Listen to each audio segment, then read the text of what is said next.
তো যেভাবে ইন্টারভিউটা উনি দিলেন তাতে আমার প্রথম জিনিস যেটা মনে হচ্ছে, আমি ভীষণভাবে ডাউটে পড়ে গেছি যে বাংলাদেশের এখনকার সেরা অভিনেতা কে, চঞ্চল চৌধুরী না এই ভদ্রলোক। জানতে চাইবো যে আপনার কি মনে হচ্ছে যে ইনি মেজর ডালিম?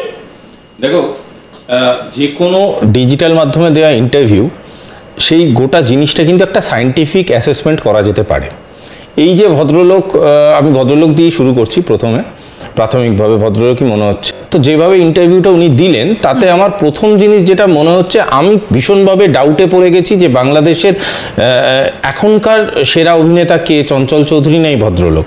আমি ঠিক বুঝে উঠতে পারছি না। কিন্তু কেন এই কথাটা বলছেন? তার কারণ হলো, আমরা সব থেকে বড় জিনিস যেটা দেখি, যে কোনো এজেন্সি যখন কাজ করে তার একটা ফরম্যাট থাকে। যে কোনো এজেন্সি যেরকমভাবে ভিডিও তৈরি করে তার একটা ফরম্যাট থাকে। সেই ফরম্যাটগুলোর সাথে ভীষণভাবে মিশে যাচ্ছে এই ট্রেন্ড ইন্টারভিউটা। আমি বারবার বলছি, this is a very trend interview. এনার বয়স দেখে আপাত দৃষ্টিতে 79 বছর কি মনে হচ্ছে আপনার? আজকের ডেটে আমরা বলিউড এবং টলিউডের জন্য আমরা প্রচুর দেখেছি প্রস্থেটিক মেকআপ কিভাবে কি করতে পারে। এখানে কোনোভাবেই ইনি 79 নন, ফার্স্ট কথা। সেকেন্ড কথা, সব থেকে ইম্পর্টেন্ট জিনিস যেটা আমি ইনার মধ্যে দেখতে পারলাম বারবার করে, যখন যে বেসিক একটা মুখের স্ট্রাকচারে দুজনের মধ্যে একটা সিমিলারিটি থাকা উচিত, সেটার কিচ্ছু নেই। দ্বিতীয় কথাটা, ইনার বয়েস যেটা ইনার জাস্টিফাই করা উচিত সেটা কোনোভাবেই জাস্টিফাইড নয়। আমি গোটা ইন্টারভিউটা দেখেছি, ইনি যেভাবে কথা বলেছেন, যেভাবে প্রোনাউন্সিয়েশন করেছেন, বডি ল্যাঙ্গুয়েজ, তাতে 79 কোনো মতেই বয়স কত মনে হচ্ছে আপনার দেখে? 68, 67, 68 ম্যাক্সিমাম, চুল দেখে মনে হচ্ছে না। এবং আমি বলতে পারি তার থেকেও কম হতে পারে, এটা 62, 63 হতে পারে। মানে নোওয়্যার অ্যাবভ 70, এটা কোনোভাবেই অ্যাবভ 70 হতে পারে না। কারণ আপনি সব থেকে ইম্পর্টেন্ট ইনার স্কিন দেখুন, স্কিনটা ভালো করে লক্ষ্য করুন। এটা 70-তে যেগুলো হওয়া উচিত বা 70+ যেগুলো হওয়া উচিত, যেভাবে রিঙ্কেলস হওয়া উচিত, এজ রিঙ্কেলস যেটাকে আমরা বলি, তার কোনো রকম জিনিসই এর মধ্যে লক্ষ্য করা যাচ্ছে না। এটা প্রস্থেটিক মেকআপ বলে কি মনে সেটা হওয়ার চান্স আছে, 100% এটা হওয়ার চান্স আছে। রাষ্ট্রদূতের সঙ্গে কাজ করেছেন আপনি শুভাশিস, তাদের জেনারেল বৈশিষ্ট্যগুলো কি থাকে? প্রথম জিনিস হলো, তথ্যভিত্তিক কথা বলবেন তারা টু দি পয়েন্ট কথা বলবেন। আমার কেন জানি না গোটা ইন্টারভিউটা থেকেই বারবার একটা মনে হচ্ছিল, he is talking political agenda. একটা পলিটিক্যাল ন্যারেটিভকে উনি প্রতিস্থাপন করার চেষ্টা করছেন, বা উনার মাধ্যমে প্রতিস্থাপিত করার চেষ্টা করা হচ্ছে। উনি কোনোভাবেই একটা ডিপ্লোম্যাটের মতো কথা বলছিলেন না। প্রথম যে জিনিসটা আমার ভীষণ চোখে পড়ছে, উনি প্রতিটা ওয়ার্ড বলছেন একটা জায়গার দিকে তাকিয়ে, মানে কোথাও থেকে উনাকে প্রম্পটিং করা হচ্ছিল। এবং সব থেকে বড় কথা, হি ওয়াজ রিডিং সামথিং। যদি একটু ভালোভাবে জুম করে বোঝা যায় উনি কিছু একটা রিড করছিলেন, এবং উইচ ওয়াজ অ্যাঙ্গুলারলি প্লেসড। একটা জিনিস বলছি, যে কোনো প্রফেশনে না কিছু জিনিস রিপিটেটিভ প্র্যাকটিসের পরে ওটা তার মানে চরিত্রে চলে আসে, ফিতরত হয়ে যায় তার।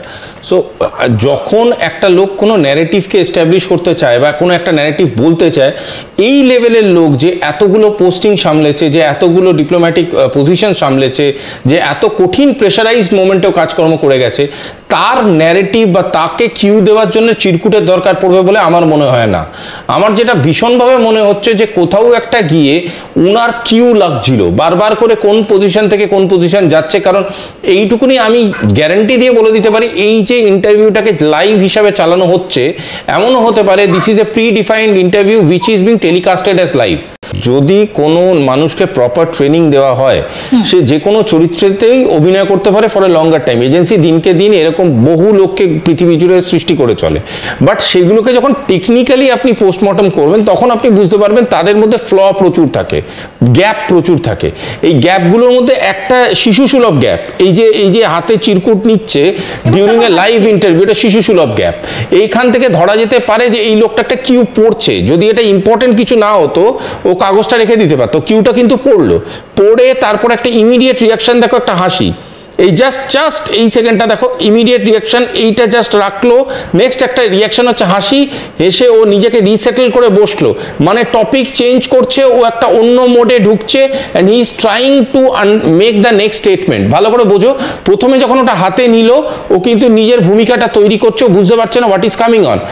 হি is now reading the cue, just hold on, he is just reading the কিউটা পড়ে নিল। এবার ও বুঝতে চাইছে এবার আমি নেক্সট লাইনটা কি অর্থে সাজাবো। এইবার একটা ব্রেক নিচ্ছে, দেখো ও দেখো কিরকম একটা নড়ে চড়ে বসবে, একটা হাসবে। Here the introduction of smile,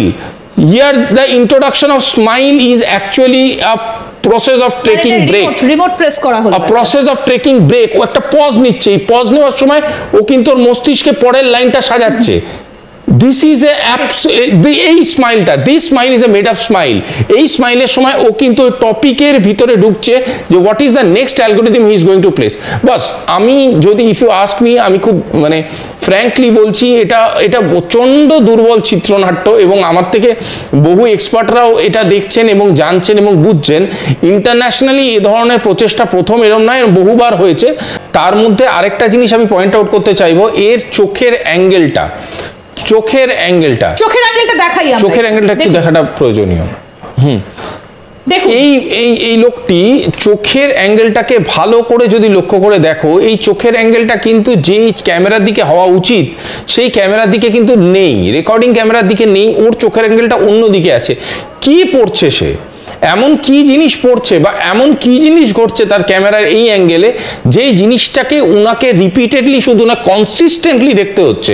এরকম নয় যে উনার চোখের মনি একবার বাঁদিকে যাচ্ছে ডান দিকে যাচ্ছে, উনার চোখের মনি কিন্তু কন্টিনিউয়াসলি ওই অ্যাঙ্গেলে ফ্রিজড। তাহলে ওই অ্যাঙ্গেলে কি ঘটনা ঘটছে, ওই অ্যাঙ্গেলে কি কোনো টেলিপ্রম্পটার চলছে, নাকি ওই অ্যাঙ্গেল থেকে কন্টিনিউয়াসলি কোনো রকমের এরকম চিরকুট বা ডিরেকশনস আসছে? আমার মনে হচ্ছে কোনো টেলিপ্রম্পটার চলছে। হাতের আঙুল কাটার একটা দৃশ্য আমি দেখলাম, যেখানে হাতের আঙুল কাটা মানে কিছু কনফার্মেটারি কমপ্লায়েন্সেসগুলো ওরা ফলো করার চেষ্টা করেছে, যে হ্যাঁ এইগুলোকে তো না করলেই নয়, একদম ধরা পড়ে যাবে। বাট বেসিক যদি টেকনিক্যাল যদি কোনো জিনিস নিয়ে আপনি বারবার করে এদের দেখেন, এই লোকটা যে অ্যাঙ্গেলে বসে আছে, আমি হাতের আঙুলটা কাটা কিভাবে সম্ভব? মানে এটা কি অপারেশন করে বাদ দেওয়া হয়েছে? করতে হয়, হ্যাঁ, বহু এরকম আমাদের এভিডেন্স আমরা যদি পড়ি, আর্কাইভস পড়ি, কেজিবি বহুকাল এরকম কাজ করেছে। হাতের আঙুল, পায়ের আঙুল, কান, বিভিন্ন অঙ্গ প্রত্যঙ্গকে অপারেট করাচ্ছে, ইন্টেনশনালি অপারেট করিয়ে তাদেরকে বিভিন্ন রকমভাবে প্রমাণ করতে চেষ্টা করেছে যে এই মানুষও সেই মানুষ। এর প্রচুর ইতিহাস আছে। জার্মানির যদি আমরা ব্যাকগ্রাউন্ড দেখি, সেখানেও এজেন্সি এরকম বহু রকমের কাজকর্ম করেছে। সুতরাং this is not something very new. কিন্তু তার মানেই এই নয় যে এই মানুষটি সেই মানুষ। দেখো, আমি একটা কথা বলছি যে এই লোকটার বেসিক কিছু জিনিস, আমি এত ডিটেলিংয়ে যাচ্ছি না, আমি একটা বেসিক জিনিস বলছি। উনার যেভাবে উনি বসে আছেন, যেভাবে উনি চিরকুটের মাধ্যমে নিজেকে অপারেট করছেন, যেভাবে উনি বারবার করে কিউ নিচ্ছেন, যেভাবে পজ নিচ্ছেন, এটা যে লোকটা ডিপ্লোম্যাটিক চেয়ার সামলেছে, যে লোকটা দিনের পর দিন একটা ইন্টারন্যাশনাল পোডিয়ামে নিজেকে রিপ্রেজেন্ট করেছে, তার সাথে এটা কোনোভাবেই মেল খায় না। এটা এমন একটা মানুষ যে হয়তো গত 2 বছর ধরে বা 1.5 বছর ধরে বা maybe round about that time trend হয়েছে। যদিও ট্রেনিং একটা প্রসিডিউরালি তাকে তৈরি করতে পারে, নট এক্স্যাক্টলি তাকে কমপ্লিটলি চেঞ্জ করে একটা অন্য মানুষ বানাতে সক্ষম হয়। ইনি হচ্ছেন ভুয়ো মেজর ডালিমের নাম ভূমিকায় অভিনয় করা ব্যক্তি, চট্টগ্রামের মিনজানুল আফেরিন সিদ্দিকী ওরফে মিনু। সুভাষিস, এই যে নিউরো লিঙ্গুইস্টিক প্রোগ্রামিং, এটা কি আসলে? আমরা তারপরে আসছি পুরো বিষয়টা। প্রোগ্রামিং একটা হাই লেভেল সায়েন্স, যেটাকে আমরা শর্ট ফর্মে এনএলপি বলে থাকি। এনএলপি হচ্ছে আমরা যে মানুষ কথা বলি, চলি ফিরি, ইন্টারঅ্যাক্ট করি বিভিন্ন রকম পোডিয়ামে, যে আমি তুমি কথা বলছি, আমার কথা বলার একটা স্টাইল আছে, তোমার কথা বলার একটা স্টাইল আছে। এনএলপিতে এটাকে বলা হয় প্যাটার্ন স্টাডি। বিভিন্ন লোকের বিভিন্ন প্যাটার্ন হয়। আমি যদি একটা অন্য লোক সেজে এখানে বসে থাকি, তাহলে আমাকে তার প্যাটার্নটাকে ইন্টারভিন করে তার মতো প্যাটার্নটাকে কপি পেস্ট করতে হবে, উইচ ইজ প্র্যাকটিক্যালি ইম্পসিবল। ওকে, তো যতটা যে তার প্যাটার্নের ক্লোজ যেতে পারে, সে তার ততটা অ্যালগোরিদমের ক্লোজ যেতে পারবে। তাহলে কি হবে, তার হাব সাব ভাব, তার কথা বলার ধরনটা অনেকটা সিমিলার দেখতে লাগবে, বাট অনেকটা সিমিলারিটি আসবে। কিন্তু তার মানে এই নয় যে আমরা বলতে পারবো আইডিয়াল কপি পেস্ট হয় না। এবং আরেকটা কথা, যে কোনো মানুষের নিজস্ব একটা প্যাটার্ন থাকে। এনএলপি বলে আমার যে প্যাটার্নটা আছে, তোমার যে প্যাটার্নটা আছে, এটা কোনোদিনই এক হতে পারে না। It's more like a fingerprint, কোনোদিনই এক হতে পারে না, ডুপ্লিকেট হতে পারে না। তো এই ভদ্রলোকের যখন আমি বিভিন্ন রকম ভিডিও, বিভিন্ন রকম কাট দাঁড় করিয়ে পজ করে দেখছিলাম, এর একটা way of pattern, way of talking আছে, যেই টকিং বা প্যাটার্নটা হচ্ছে প্রম্পট বেসিস। উনি কিন্তু প্রম্পটিংয়ের এগেনস্টে কথা বলছিলেন। উনার যে চোখ, তুমি একটা জিনিস দেখো, এই যে এই ভিডিওটা যেটা চলছে, সেইটা ওই চিট নেবার এবার একটু আগে যদি দেখাও, জাস্ট একটু আগে, জাস্ট চিটটা হাতে অ্যাকসেপ্ট করার আগে উনার দেখো মনিটা খুব একটা বেশি নড়লো না, যে অ্যাঙ্গেলে ছিল সেই অ্যাঙ্গেল থেকেই চিটটা অ্যাকসেপ্ট করলো। তার মানে এই চিটটা আসছে যেখান থেকে, প্রম্পটারের পেছন থেকে। তার মানে যে প্রম্পটিংটা চলছে, সেই প্রম্পটিংটাই ডকুমেন্টেড করে কোনো একটা নেক্সট কিউ দেওয়া হচ্ছে। এই ধরনের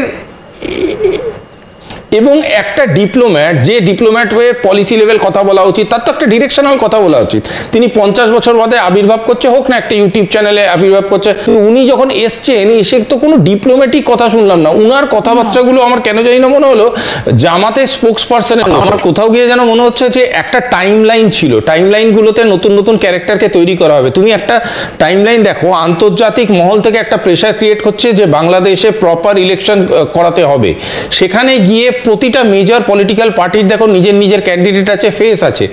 জামাত কি কোনো একটা নতুন পলিটিক্যাল ফেসকে সামনে আনার চেষ্টা করছে না, নতুন কোনো একটা পলিটিক্যাল টুলকে সামনে আনার চেষ্টা করছে?